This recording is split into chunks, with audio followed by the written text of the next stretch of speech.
Okay, hello. So I'm back for the third meeting for the second book, Lock Every Door. So we're going to be continuing reading about what happens. So in this section, Jules's ex actually comes along and shows up to talk to her, and Jules just sees Nick and just suddenly has this instinct to pretend that he's her boyfriend, and he plays along with it willingly, um, to just kind of like avoid the contact and conversation going on with Andrew.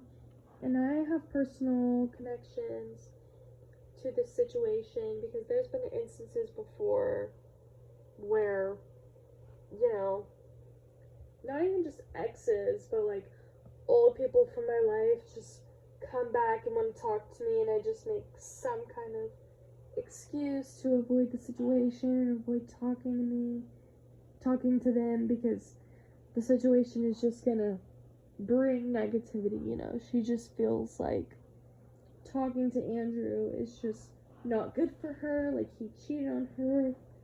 Why would she give him another chance and stuff like this? And I've also seen this situation like with my friends, almost exactly, kind of like their exes have just showed up randomly after a long time, and you know they broke up for very valid reasons on my friends' parts, and um, oh my god, it's 11:11, and yeah, and then they'll come along and they'll start talking to her, and she's like, "Oh, stop talking to me like I have a new man," and my friend's like lying, but she's just saying that to get out of having a conversation with her toxic ex, and they're like, "No, you're not," and I'm there, so I'm just backing my friend up, and I'm like, "Oh yeah, she does have a new man, like, you want to leave, like, he's gonna come, and, you know, you're not gonna wanna be here talking to her right now, so I'm gonna leave in this whole thing." So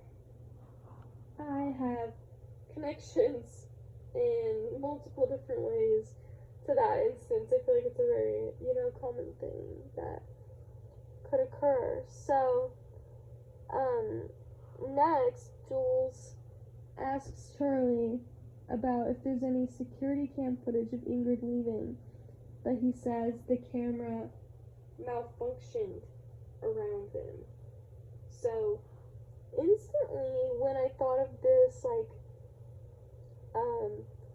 security cam footage thing of the disappearance of someone, it immediately reminded me of Hotel Cecil. I think that's how you pronounce it.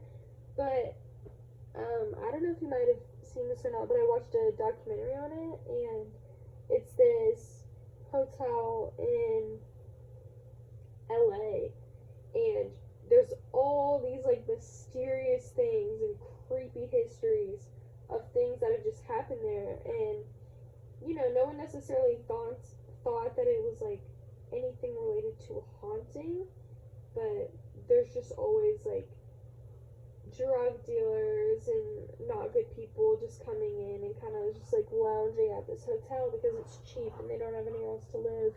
And there's all these crimes and murders and stuff going on. And then one day, this tourist came to stay in LA, and she actually had like a very avid social media. I think it was Tumblr, I believe. Like she was very avid on like Tumblr and Facebook and stuff like that.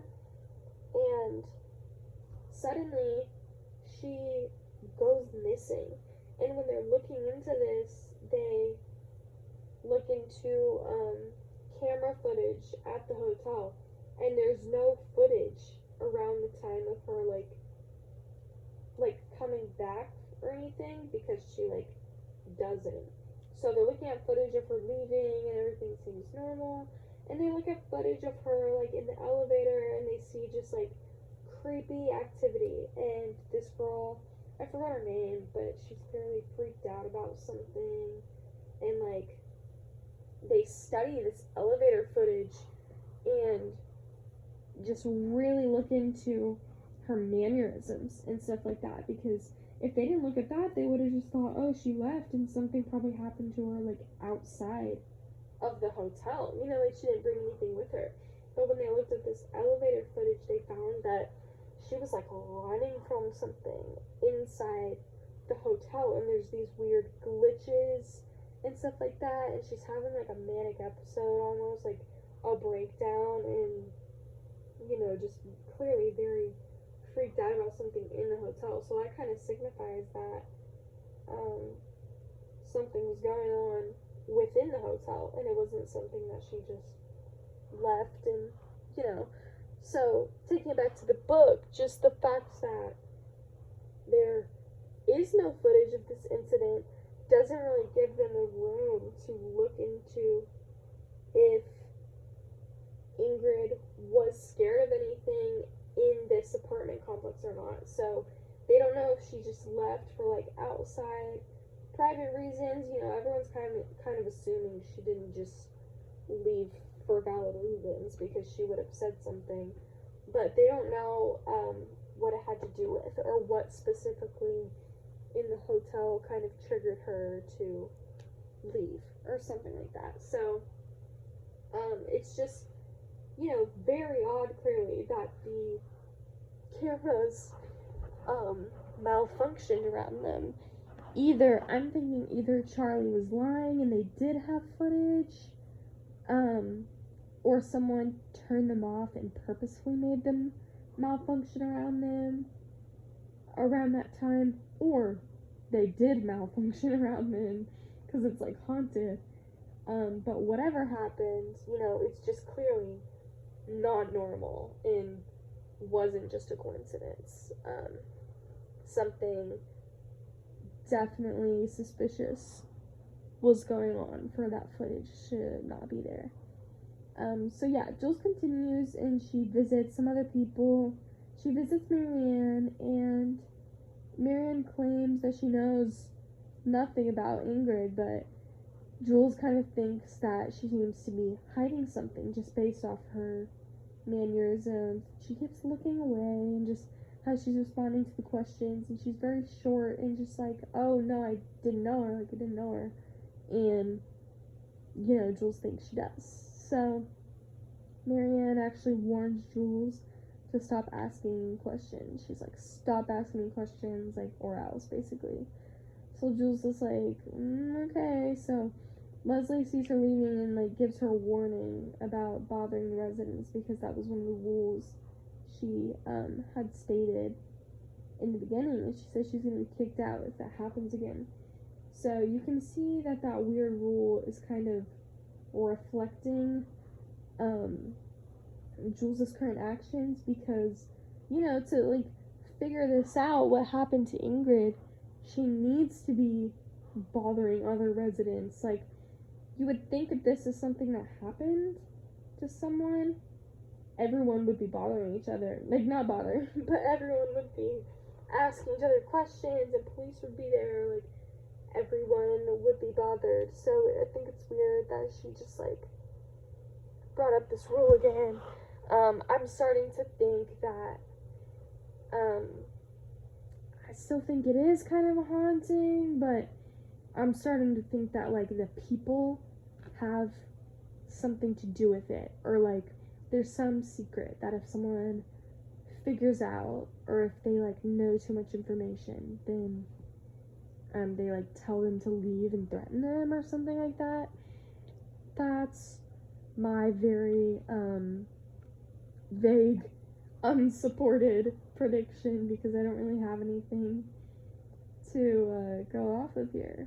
But yeah, so then Jules asks Nick to use the elevator or dumbwaiter thing to go down to Ingrid's old room, and it works, and she finds a copy of Heart of a Dreamer, where she's reading, you know, about all the crazy past.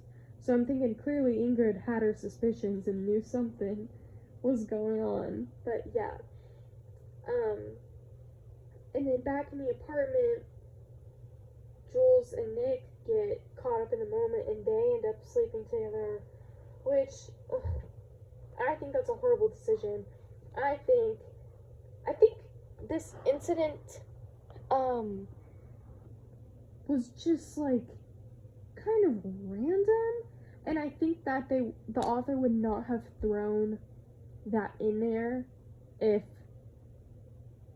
there wasn't some conflict that's going to arise from it. Does that make sense? I don't think that they would just sleep together and, oh, it's going to be something good. I think something bad is going to come out of it, which is leading me to think that something is suspicious with Nick. And, you know, that kind of gets supported throughout the further chapters of this section. So, as I continue, it switches back to, like, a present moment, and it switches to Jules talking to the doctor, and she's telling him that she thinks several people have been murdered at the Bartholomew.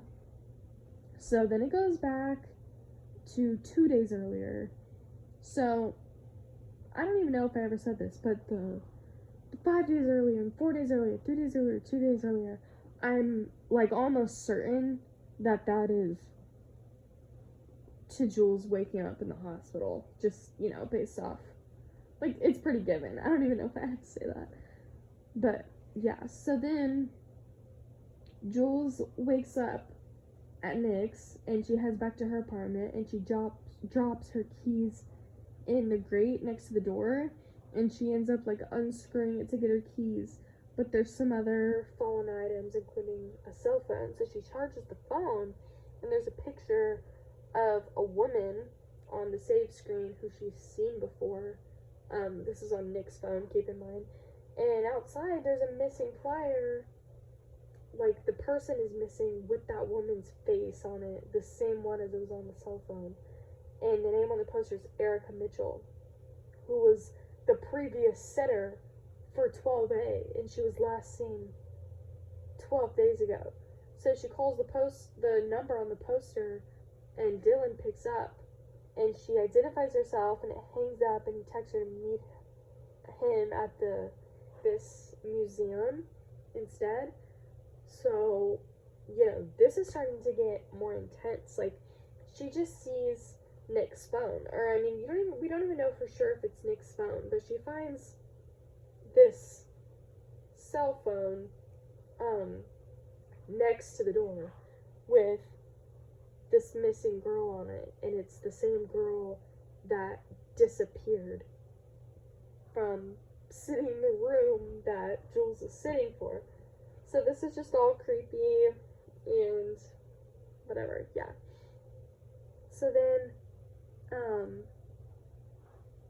Jules goes to talk to Dylan, and he basically says that Erica left in a very similar manner to Ingrid, and he found a ring belonging to another resident who had been missing for a year. And they realized that, like, a common trait among all of the sitters is that they have no family. And the night Ingrid went missing, she was supposed to meet Dylan to tell him what she'd learned about Erica. So this kind of confirmed my, thinking that Ingrid figured something out and then she disappeared. I still don't know if it was she disappeared voluntarily or if she was forced to disappear. But we see that there's this common pattern of these sitters disappearing with no family, and it just kind of creeps you out because Jules is a sitter with no family. So this is just kind of like, oh, like, is this gonna happen to her? And it just really puts you on your toes. So yeah, they then continue to try and do more research. So they pay it's actually Zeke's friend to unlock Erica's phone and finds a video she took where she's clearly scared of something. So this kind of takes it back to like the loss of video footage. They're finding some here, which shows that she's clearly scared of something. She's interrupted by Greta, who has inscribed a book for her. Jules checks and is weirded out when sees that her, Erica, and Ingrid's copies of the book all have the exact same inscription, but with the name change. And she's even more weirded out that Greta lies and says she's never signed a copy for anyone else in the building. So, that kind of changed my opinion for the first time in this book. Not actually the first time. I've had a lot of changing opinions. What am I saying?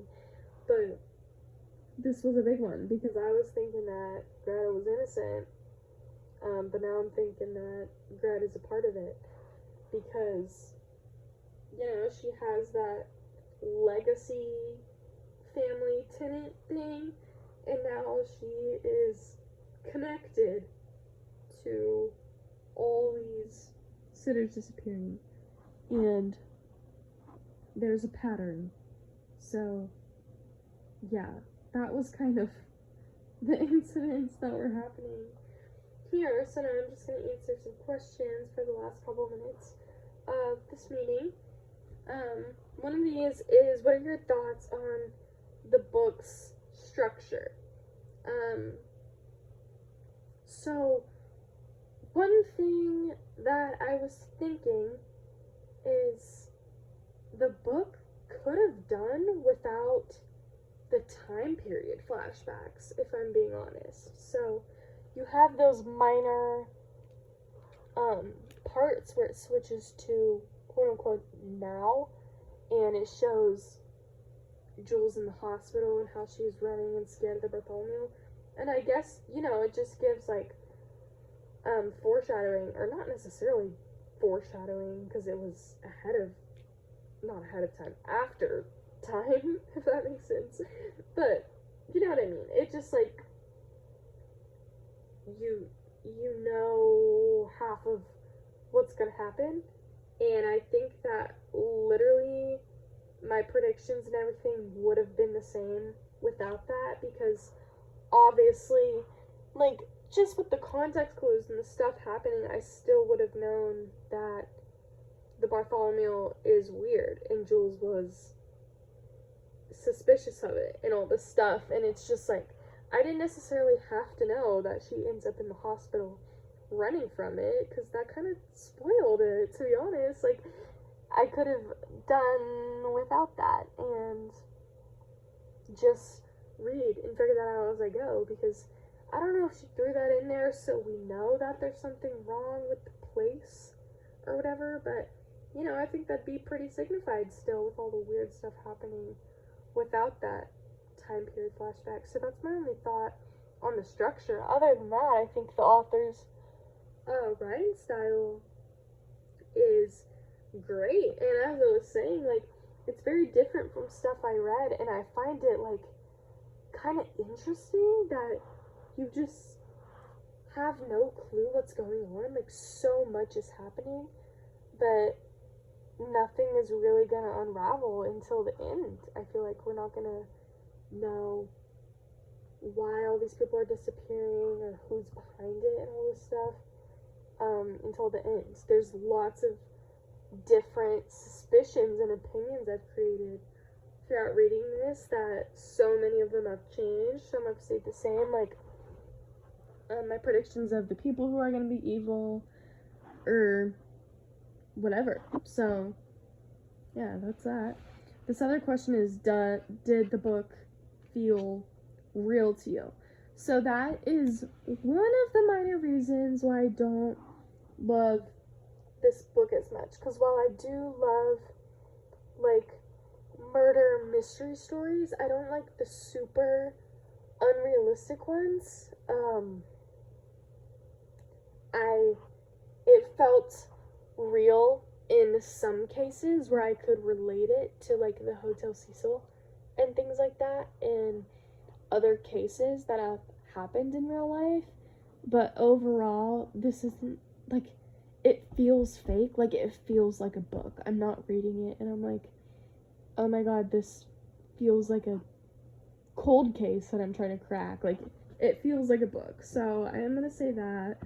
It makes it a little less enjoyable because personally I do prefer reading things that feel real. I don't know, it just gives me more of a thrill and makes me more into the book because I'm like, oh, this actually feels like not just straight fiction. Because sometimes when I read things and I'm like, oh, this sounds so fake. Like, that's why I don't love fantasy as much, because I just don't get as into it because I'm like, oh, this is like sounds so fake. But yeah, so I'm gonna stop there. Those are my thoughts for the third section of Lock Every Door.